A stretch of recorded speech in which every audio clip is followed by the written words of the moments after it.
करणी सेना के उत्तर प्रदेश के अध्यक्ष राकेश सिंह रघुवंशी इस वक्त हमारे साथ हैं, क्योंकि करणी सेना ने आज जन्मोत्सव जो राणा सांगा की जन्म जयंती पर मनाया जा रहा है, उस पर यहाँ पर करणी सेना ने बड़ा आह्वान किया है, जिस पर यहाँ पर हजारों युवा यहाँ पर जुट रहे हैं। इस वक्त उनसे बात करते हैं। रघुवंशी जी, आप यहाँ पर पहुँचे हैं और कहाँ के लोग, कितने बजे कार्यक्रम की व्यवस्था रहेगी? देखिए, कार्यक्रम लगभग 1 घंटे में स्टार्ट हो जाएगा और सब पूरे देश से आए हैं। क्षत्रिय समाज पूरे देश से आया है और आज महान योद्धा राणा सांगा जी की जयंती है।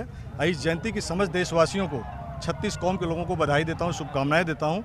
लेकिन आगरा में जो आज हम सभी इकट्ठा हुए हैं, आपको पता है कि रामजीलाल सुमन ने हमारे महान योद्धा राणा सांगा जी के ऊपर आपत्तिजनक टिप्पणी की थी।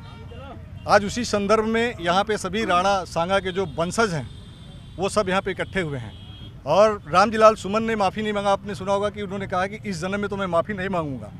लेकिन मैं कहना चाहता हूँ कि रामजीलाल सुमन से कहना चाहता हूँ, ये राणा के जो वंशज आए हैं तो उनसे पूछना चाहते हैं, रामजीलाल सुमन ने बताओ कि मार दिया जाए या छोड़ दिया जाए, बोल तेरे साथ क्या किया जाए। ये राणा के वंशज आए हैं। रामजीलाल सुमन संविधान के चोला ओढ़ करके जिस तरीके से हमारे महापुरुषों का अपमान कर रहे हैं, ये राणा के वंशज उनको माफ़ नहीं करने वाले हैं। और आज ये समाज फैसला करेगा, क्षत्रिय समाज इस देश का फैसला करेगा कि आने वाले टाइम में जिस तरीके से हमारे महापुरुषों को, क्षत्रिय समाज के महापुरुषों को अपमानित किया जा रहा है सदन के अंदर और सदन के बाहर, अगर ये संविधान रक्षा नहीं कर पाएगा हमारे महापुरुषों को, जिन्होंने अपने रक्त से इतिहास को सींचा है, तो ये करणी सेना, क्षत्रिय समाज मिल करके अपना अलग संविधान बनाएगा। और आपको बता देना चाहता हूँ कि करणी सेना का अलग एक संविधान है और सुखदेव सिंह गोगामेड़ी ने कहा था कि अगर कोई नेता या कोई भी संविधान को तोड़ता है या हमारे महापुरुषों का अपमान करता है, तो सुखदेव गोगामेड़ी ने कहा था कि अगर कोई ऐसा बयान देता है उसके जाकर उसके हाथ पैर तोड़ दे। लेकिन अभी भी हम लोग इंतजार कर रहे हैं कि रामजीलाल सुमन अतिशीघ्र माफ़ी मांग लें कार्यक्रम शुरू होने से पहले, अन्यथा आगे जो समाज तय करेगा बड़ा खतरनाक होने वाला है। आप लोग यहाँ पर खड़े हैं क्योंकि कई जगह से, अलग अलग देश के अलग अलग हिस्सों से यहाँ पर लोग जुट रहे हैं, तो कितने बजे का कार्यक्रम रहेगा और कौन कौन लीडर्स आप लोगों के अलावा यहाँ पर जुटेंगे? देखिए, क्षत्रिय समाज के बहुत सारे लोग आए हुए हैं, बहुत बुद्धिजीवी लोग आए हैं, बहुत यहाँ पर करणी सेना में मुझे लगता है कि करणी सेना के कम से कम 4 से 5 लाख लोग आए हैं। करणी सैनिक 4 से 5 लोग आए हैं और क्षत्रिय समाज के करोड़ों लोगों को मतलब ये मैसेज गया है। लेकिन यहाँ कम से कम 25 लाख से ज़्यादा लोग यहाँ पे इकट्ठे हुए हैं और यही 25 लाख लोग बहुत जल्द फैसला करने वाले कि रामजीलाल सुमन के साथ क्या होने वाला है। आज अगर बात होती है किन किन बातों पर रहेगी, क्योंकि डिमांड जिस तरह की आपने बताया कि माफ़ी मांग लेते हैं, तो यहीं पर इस तरह की चीज़ों को आगे नहीं बढ़ाया जाए। देखिए, सबसे पहले तो मैं मांग ये करता हूँ, देश के प्रधानमंत्री से भी कहना चाहता हूँ और हमारी मांग ये है कि रामजीलाल सुमन का निंदा प्रस्ताव सदन में लाया जाए और निंदा प्रस्ताव ला करके इनकी सदस्यता रद्द की जाए और एक कठोर कानून इस देश के अंदर बनाया जाए कि भविष्य में कभी भी किसी भी समाज में अगर जन्मा हुआ महापुरुष है उसके खिलाफ कोई इस तरह के भद्र टिप्पणी ना करे। ये पहली मांग है हमारी। दूसरी, हम लोग मांग करते हैं कि EWS इकोनॉमिकल वीकर सेक्शन में हम लोग मांग करते हैं कि जो उसके अंदर विसंगतियाँ, 5 एकड़ ज़मीन की बात हो रही है, जिसके पास 1000 वर्ग फीट में मकान है, वो EWS की श्रेणी में नहीं आए, हम लोग वो मांग करेंगे कि इसको भी दूर किया जाए। तीसरा जो हमारा सबसे बड़ा जो मांग है, इतिहास संरक्षण की लड़ाई। क्षत्रिय सम्राट महाराजा सुहेलदेव बैस, उनके इतिहास के साथ छेड़छाड़ हो रहा है। मिहर भोज प्रतिहार, उनके इतिहास के साथ छेड़छाड़ हो रहा है। छत्री बनाफर अलाउद्दौला, उनके इतिहास के साथ छेड़छाड़ हो रहा है। इन सारी विषयों पर आज क्षत्रिय समाज बैठ करके एक महापंचायत है, इस महापंचायत में फैसला करेगा। कैमरामैन जय किशन के साथ दीपक सिंह बिस्ट, न्यूज़ 18 इंडिया, आगरा, उत्तर प्रदेश। महापुरुषों का अपमान नहीं सहेगा हिंदुस्तान, महापुरुषों का अपमान। नाम बताइए। मेरा नाम भंवर सिंह नरूका है, राष्ट्रीय राजपूत करणी सेना प्रदेश महासचिव राजस्थान। आप आज यहाँ पर जुटे हैं आप लोग, और क्या आपकी डिमांड रहेगी और किस तरह से आगे जो आज जयंती कार्यक्रम है राणा सांगा का, तो क्या रहेगा? देखो, बहुत अच्छी बात है, आज हनुमान जयंती भी है और साथ में राणा सांगा की भी जयंती है, तो सभी देशवासियों को मेरी तरफ से हार्दिक बधाई व शुभकामनाएं। और मांग की बात है, हमारी मांग तो आपको पता ही है कि अगर ये माफ़ी नहीं मांगेगा तो इसको कहीं का नहीं छोड़ेंगे। कब तक ये 3 लेयर सिक्योरिटी में रहेगा? आने वाले समय में चुनाव आ रहे हैं, चुनाव में वोट मांगने भी जाएगा, ये जाएगा, इसका परिवार जाएगा, फिर कहाँ बच के रहेगा ये। अच्छा, तो कितने लोग यहाँ पर आने की उम्मीद आज आप लोगों को लग रही है? देखो, लोगों की तो तादाद गिनती तो कर ही नहीं सकते अपन, लेकिन मान के चलो कि कम से कम 20 से 25 लाख लोग यहाँ इकट्ठा होंगे। और हम लोग अभी सभी यहाँ वेट कर रहे हैं। हमारे राष्ट्रीय अध्यक्ष सुखदेव सिंह गोगामेड़ी जी की वाइफ शीला शेखावत गोगामेड़ी कुछ समय पधार रही हैं यहाँ पर। अच्छा, फिर आप उसके बाद उनके बाद में हम अपने साथ में सभा स्थल पहुँचेंगे।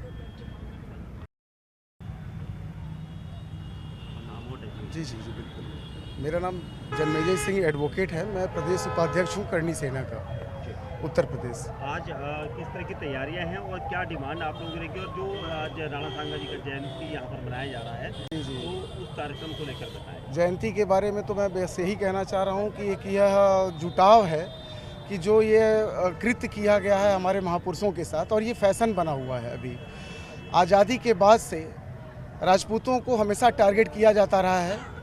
15 अगस्त 1947 के बाद हमारे जितने भी रजवाड़े थे हम लोगों ने हंसते हंसते दान कर दिए इस देश के लिए और धर्म की सुरक्षा के लिए। हमारे जो बुजुर्ग थे अपने लहू को हमेशा बहाते रहे। उसका हमको इनाम ये मिलता है कि आज़ादी के बाद रजवाड़े देने के बाद हम ज़मींदार हो गए, और फिर हमसे आज़ादी के बाद तुरंत 1950 के बाद 52 में जमींदारी उन्मूलन हुआ, हमसे हमारी जमींदारी भी छीन ली गई। उसके बाद 3 बार सीलिंग एक्ट के बहाने हमारी ज़मीनों को फिर से छीना गया, फिर भी हम चुप रहे, हमने कुछ नहीं कहा।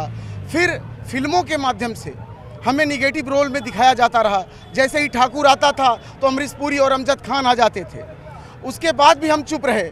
लेकिन जब हमारी माँ बहनों के साथ, हमारे महापुरुषों के साथ, हमारे बच्चों तक के नौकरियों के लिए, पढ़ाई के लिए हमारे बच्चे 100 नंबर पा करके फेल होते हैं, वहीं दूसरे समाज के लोग 45 नंबर पा करके पास होते हैं, हमारे बच्चों के पास आत्महत्या के सिवा कोई दूसरा चारा नहीं बचता, फिर भी हम चुप रहे क्योंकि वो बार हमारे ऊपर था लेकिन हमारे स्वाभिमान के ऊपर नहीं था।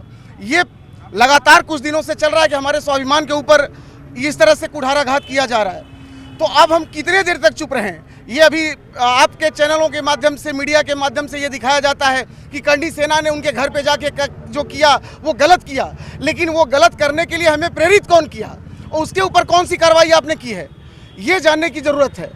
वो क्रिया की प्रतिक्रिया थी, वो क्रिया की प्रतिक्रिया थी, और वो भी हम शांतिपूर्वक कर रहे थे। जब हमारे ऊपर हमला हुआ तब हमने उसका जवाब दिया, और आगे भी अब जवाब देंगे।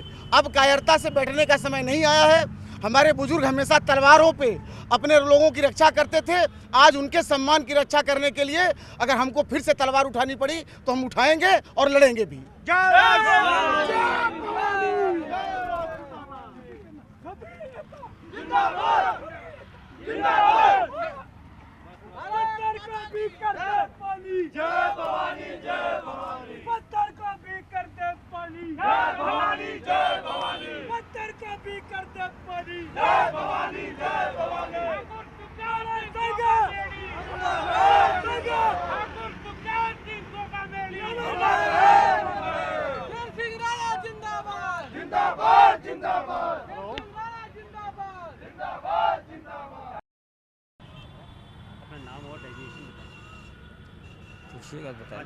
बताएं। मैं संदीप सिंह हूँ, प्रदेश अध्यक्ष हूँ करनी सेना का। कहाँ से? उत्तर प्रदेश से। ये बताइए संदीप जी, क्या आज रहेगा आप लोगों का जो करनी सेना ने इतना बड़ा आह्वान किया है, जयंती मनाई जा रही है राणा सांगा जी? देखिए, सर्वप्रथम तो आज हनुमान जयंती है और साथ में महान योद्धा राणा सांगा की जयंती है, तो इस दोनों चीज़ों के लिए मैं पूरे देश की जनता को बधाई देना चाहता हूँ। और दूसरा सबसे बड़ा मुद्दा जो 21 तारीख से लगातार चला आ रहा है कि एक कोई सांसद हैं आगरा में, नाम नहीं लूँगा, मैं नाम लेना उनका उचित नहीं समझता हूँ, तो उन्होंने कुछ अपशब्द और गलत तरीके के शब्दों का प्रयोग किया था हमारे एक महान योद्धा के बारे में, जिसकी लड़ाई सड़कों पर करनी सेना लगातार लड़ रही है। और उसी लड़ाई को आगे बढ़ाने के लिए आगे हमारी क्या कार्य योजना रहेगी, पहले तो उनकी जन्म जयंती मनाएंगे, बाकी आगे कार्य योजना पर विचार किया जाएगा। और कौन कौन लोग यहाँ पर लीडर्स आप लोगों के साथ जुड़ रहे हैं? क्षत्रिय समाज में कोई लीडर नहीं होता है, क्षत्रिय समाज आया है, सब लीडर है। हमारा एक सैनिक भी लीडर है, ये भी लीडर है, ये भी सब लीडर है। हमारे यहाँ कोई लीडर नहीं होता, तो पूरे क्षत्रिय समाज को आह्वान किया गया था और हमको लगता है 20-25 लाख लोगों के पहुँचने की संभावना है।